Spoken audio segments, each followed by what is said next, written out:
heyranayım Halkimin her adetine şenli olan yerde ne keder ne gam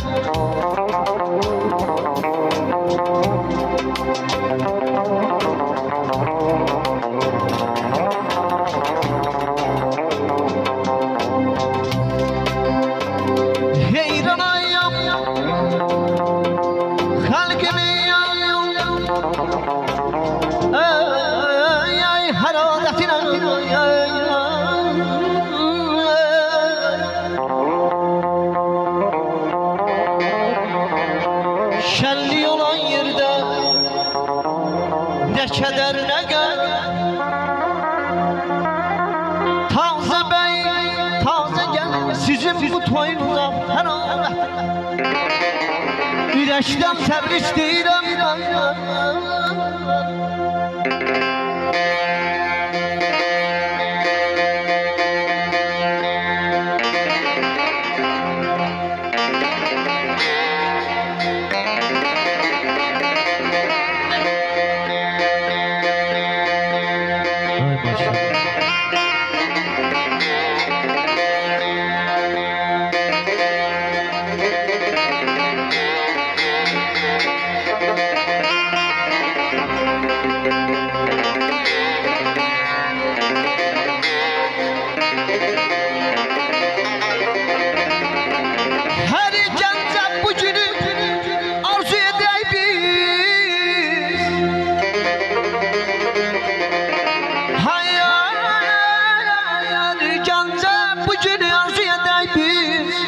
hakkın dergahına yetsin sesimiz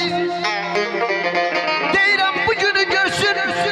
her bir gencimiz bizimkiden tebrik söylemek olsun tebrik söylemek olsun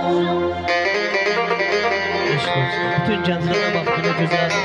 oylardan bulmuş.